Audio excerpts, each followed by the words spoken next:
देखिए, मैं सर से पाँव तक भोजपुरी हूँ। हम भोजपुरी के पहला कलाकार बनी जौन विधायक बन के विधानसभा के शोभा बढ़ा रहा है। बिहार सरकार से हम दुखी बनी कि ये कोरोना काल में भी हमरा कोनो कलाकार के कोनो विशेष व्यवस्था ना। उत्तर प्रदेश से ज़्यादा लोग बिहार के जौन बात भोजपुरी में काम कर कि कला के प्रति जैसन रुझान जोगी जी के बाद नीतीश कुमार जी के नहीं खे। हम बात खरा खरी कहले कौन चीज डराए के बा, जीत के हम आइल बनी जनता के वोट से आ कलाकार हमार समाज बा। Thanks two government Uttar Pradesh की सरकार को मैं सैल्यूट करता हूं, धन्यवाद देता हूं। बिहार के कलाकारों को तभी हक मिलेगा जब बिहार के कलाकार एकजुट होंगे।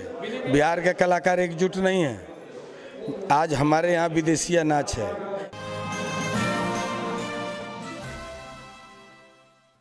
नमस्कार, आप सबका स्वागत है यूएनएन पे और मैं हूं आपके साथ खुशबू सिंह। और इस वक्त लखनऊ में चल रहा है भोजपुरी सिनेमा सम्मान और इस वक्त हमारे साथ हैं बिहार के मंत्री और साथ ही भोजपुरी इंडस्ट्री से कई सालों से जुड़े हुए हैं। कई हजार गाने लिखे होंगे और कई अच्छी फिल्में बनाए होंगे। मैं बात कर रही हूँ सर, आपका स्वागत है हमारे यूएनएन मीडिया पर। जी नमस्कार, आपको भी और आपके तमाम दर्शकों को जो आपके साथ मुझे देख रहे हैं लोग। क्या बात है विनय जी, आपके बारे में आपने कई फिल्में की हैं, मैं उसको देखी भी हूँ, उन पे भी बात करेंगे। मैंने सुना है कि आपने कम से कम कुछ नहीं तो 25,000 तक गाने लिखे हैं। उसके बाद करीब एक बार नहीं, दो बार नहीं, तीन बार विधायक का चुनाव लड़े हैं बीजेपी से। 2010 से शुरुआत की, उसके बाद हार ही नहीं मानी।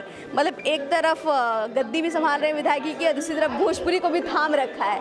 कैसे कर रहे हैं सर? देखिए, मैं सर से पाँव तक भोजपुरी हूँ। चूँकि आप हिंदी में बात करें इसलिए मैं विवश होकर हिंदी में बात कर रहा हूँ। भोजपुरी में करी, हम भोजपुरी में करें। देखिए, हम सर से पाँव ले भोजपुरी बनी और ये भोजपुरी हमरा के यहाँ तक ले आए। अगर हम भोजपुरी में अच्छा गाना ना लिखती, गाना ना गौती, सिनेमा में काम ना करती तो शायद हम अपने यहाँ से विधायक ना रहते। काहे कि हम कौन सिंबल पर जीत के नहीं आए।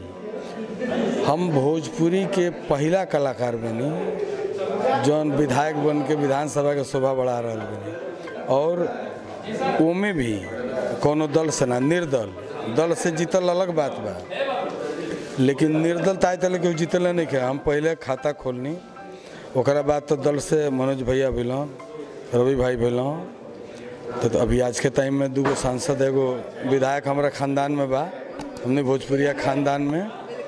बाकी 2010 में निर्दल जीत के नहीं, फिर 2015 में भारतीय जनता पार्टी हमरा पर भरोसा कैलस और भारतीय जनता पार्टी हमरा टिकट दिलस। फिर 18,000 से जीत के नहीं, फिर अब की फिर से भरोसा जतौलस भारतीय जनता पार्टी और जनता के विश्वास, जनता के सहयोग, जनता के आशीर्वाद हम फिर से 30,000 वोट से जीतनी।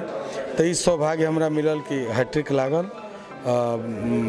जहाँ तक ले गाना के सवाल बेटे तो इतना समय हम निकाल ले रात में सूती ले कम कि गाना लिखी ले। आज भी हमारे लगे कम से कम 10-12 गो फिल्म बा, 700 से ऊपर फिल्म हम कर चुकल बनी। खाली रवि किशन जी के हम कैल कम से कम 200 से ऊपर, मनोज जी के 100 गो के आसपास कैल हम, पवन सिंह के भी 80 गो के आसपास कैल हम, दिनेश लाल यादव के 40-50। मैं ऐसा पूरा जोग जान ली तो 700 से ऊपर फिल्म हो गई।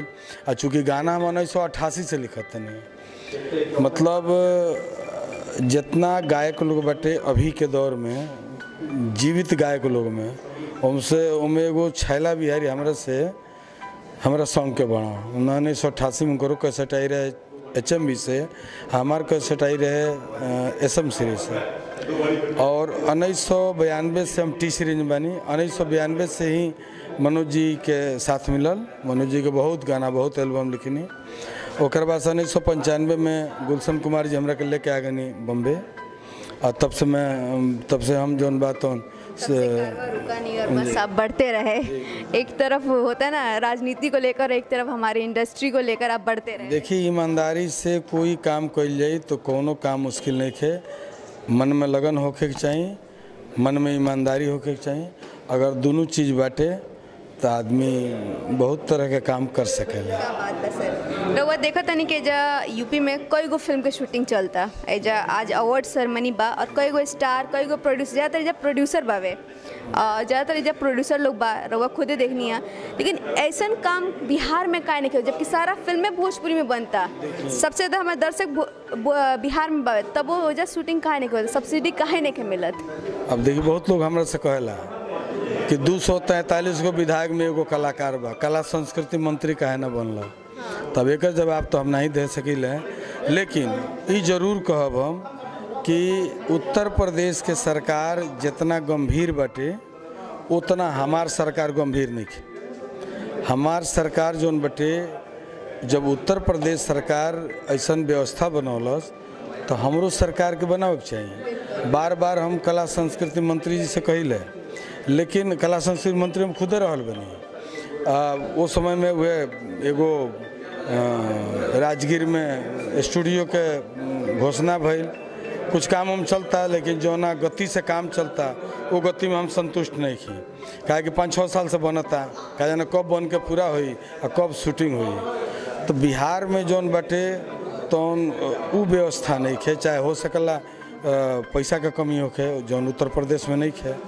लेकिन बिहार सरकार से हम दुखी बनी कि ये कोरोना काल में भी हमरा कोनो कलाकार के कोनो विशेष व्यवस्था ना भेल है ना।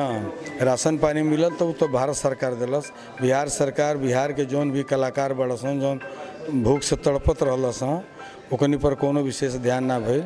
और अभी तक ले कोनो ऐसा व्यवस्था नहीं है, जबकि उत्तर प्रदेश से ज़्यादा लोग बिहार के जौन बात भोजपुरी में काम करता है ना।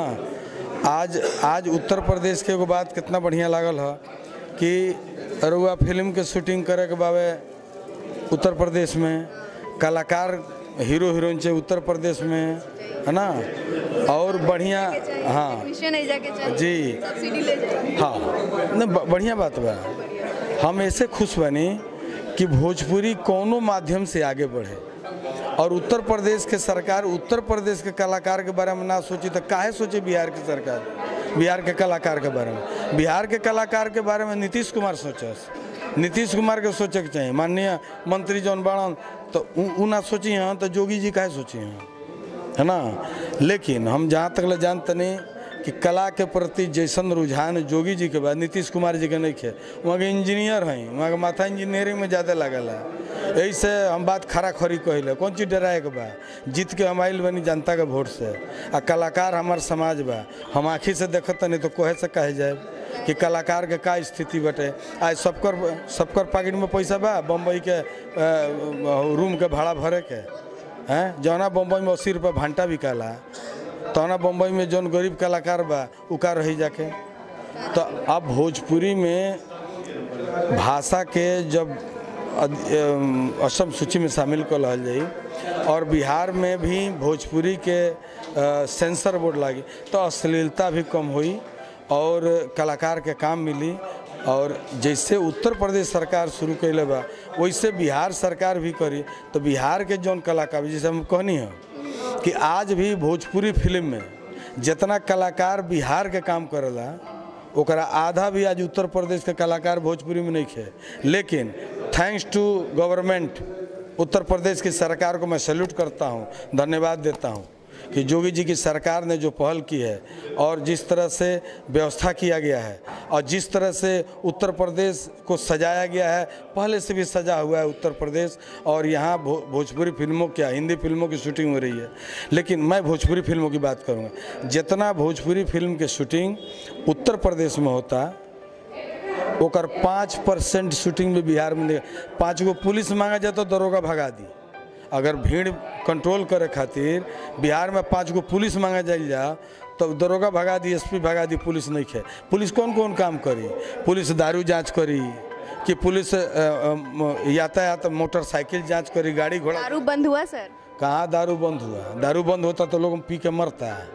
अभी ना पी के मरा है, आप ही क्या मरा है। हमारे यहाँ भी मरा, पश्चिम चंपारण में 12 गो और सिवान में मिला 20 गो की 22। गोपालगंज के हैं सर। हम समझ गए नहीं, जैसे रुआ बावे कहनी है तो समझावे के ना पड़े कहाँ घर हो ना। बावे बाटे बड़ुए बा हवा ना हड़ुए, ये सब हमरा मालूम है कहाँ कहाँ बोला जाए। देखिए एक बात बताओ तुम, शराब बंदी जरूरी बा, लेकिन कब नीतीश जी के अगर शराब बंद करे बा ना तो जगह दरोगा जी के सस्पेंड करते नहीं वहाँ के, वो मुखियों के डिसमिस करी तब समझ में आई, वार्ड डिसमिस करी तब बंद हुई, ना तो खाली मुखिया के सस्पेंड कैल अथी थानेदार के इंस्पेक्टर के सस्पेंड कैला से शराब बंद होके जाता है। शराब नहीं बंद होके जाए तो हम कहते नहीं सरकार में बनी, डरे कौन बात बा, जब मिलत बढ़ले बा, लोग पियत बढ़ले बा, हिलत बढ़ले बा, मुँहत बढ़ले बा, तो बंद कहाँ से बा। अब एक बा दरोगा डिसमिस, इंस्पेक्टर डिसमिस, काहे भाई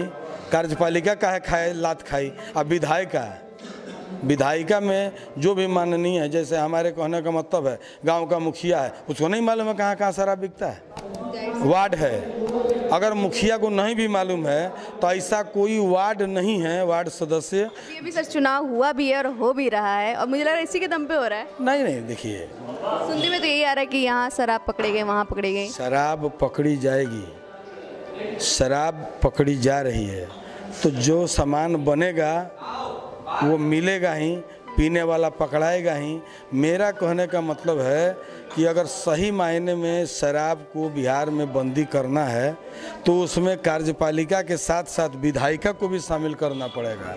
जो भी माननीय है, चाहे वार्ड है, चाहे मुखिया है, पंच है, जिला परिषद है, विधायक है, सांसद है, कोई है, सब किसी की जाँच हो। और एगो दरोगे का है खाली लात खाएगा, दरोगे का है नौकरी से जाएगा।